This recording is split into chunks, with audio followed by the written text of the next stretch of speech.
ஒரு மகிழ்ச்சியான செய்தி. இதயம் நல்லெண்ணெயின் விலை லிட்டருக்கு ரூபாய் 105 குறைஞ்சிருக்கு.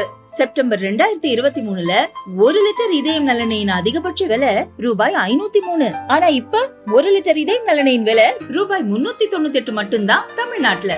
அப்ப இனிமே எல்லாரும் இதயம் நல்லெண்ணெய் வாங்கலாம் இல்ல?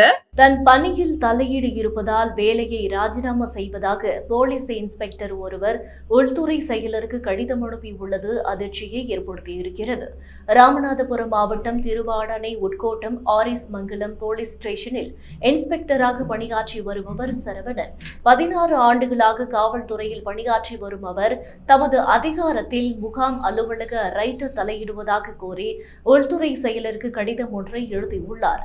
இதன் காரணமாக பணியிலிருந்து ராஜினாமா செய்வதாகவும் கூறியிருக்கிறார். தனது காவல் பணியை திறம்பட செயல்படுத்த முடியவில்லை. காவல் நிலையத்தில் பணியாற்றும் அதிகாரிகள் காவலருக்கு பொறுப்பு அதிகாரியான என்னை கேட்காமல் திருவாடனை உட்கோட்ட முகாம் அலுவலகத்திலிருந்து மாவட்ட தனிப்பிரிவு அலுவலக உத்தரவின் பேரில் தன்னிச்சையாக பணி நியமித்து நிர்வாகத்தில் தலையிட்டு சீர்குலைவை ஏற்படுத்துவதால் ஆய்வாளராக பணியாற்ற விருப்பம் இல்லை, சட்டம் ஒழுங்கு காவல் நிலையங்களில் தொடர்ந்து பணிபுரிய விருப்பம் இல்லை என இன்ஸ்பெக்டர் சரவணன் உள்துறை செயலருக்கு அனுப்பிய கடிதத்தில் கூறியிருந்தது போலீஸ் அதிகாரிகள் மத்தியில் பரபரப்பை ஏற்படுத்தியுள்ளது.